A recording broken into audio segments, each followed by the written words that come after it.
firefighter from Decatur. Last 5 years as a battalion chief.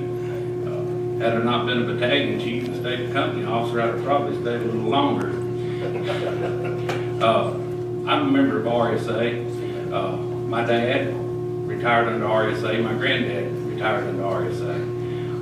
My in-laws, my father-in-law, he's an RSA retirement.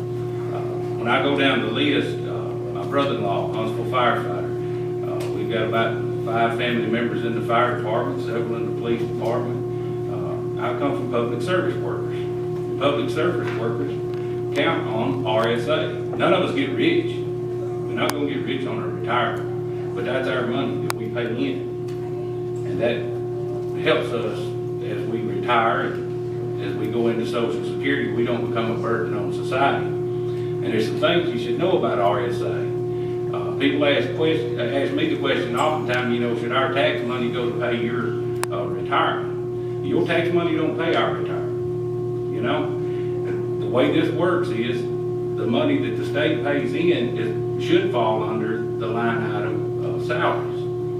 Okay, when I went to work, they told me I was going to get a retirement, but they took 5 out of my check and they counted the 5 that they matched in those days. And that was part of my salary. So if they do away with retirement, then that money actually goes to us in salaries. What we retire on is the interest on our money, about $37 billion right now in RSA. Folks, I'm going to tell you, for the last 45 years, RSA is the only thing the state of Alabama has done correctly. Okay? It's the only thing we've done correctly. And for the folks that are not in RSA and the other candidates here that are not in RSA, what you need to understand is how important RSA is to our local economies. Checks from RSA coming into Madison County, which I will cover, are about $20 million a year, all in small amounts. Limestone County, about $5 million a year. If you mess with RSA and you take that money out of our local economies, it'll destroy them. We need to protect RSA.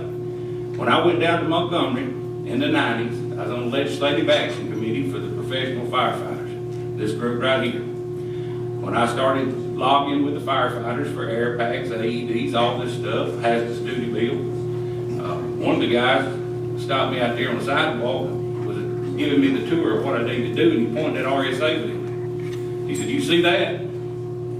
He said, "We protect that above all. That's our #1 job. And then we deal with firefighter issues. We take care of RSA.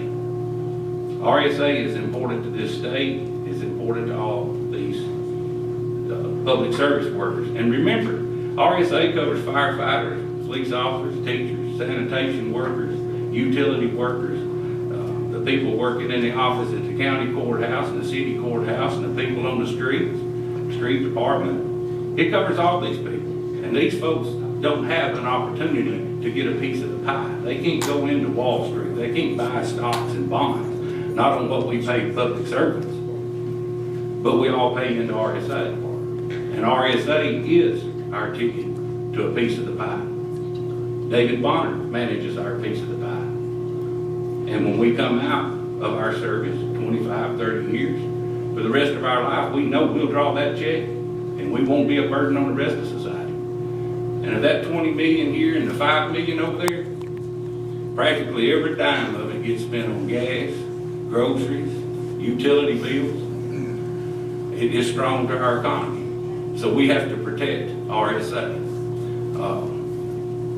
I have a website. It says MikeForALSenate.com. I encourage all of you, if you would, take time and go look at it. For the last 7 or 8 weeks, I've done a thing called Mondays with Mike. The first day of my campaign, people told me I was going to talk to a computer. I said, "No, I'm not doing that. That's not my style." But I started doing it, and it's worked out really well. We get views up in the thousands.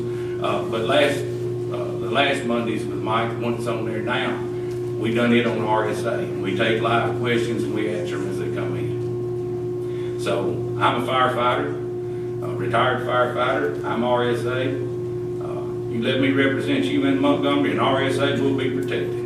From what I was told 25 years ago, or more. I've been retired 9 years, probably 30 years ago. RSA has been a lifeline for my entire family, my whole life. Now let's talk about what Mike's running on. Mike's running for Senate District 2. I start with a livable wage. People have to have hope. They have to be able to make ends meet. If we raise our livable wage above the poverty line, and you think about that, what sense does it make to have a livable wage that's below poverty? Then you just have to pay assistance.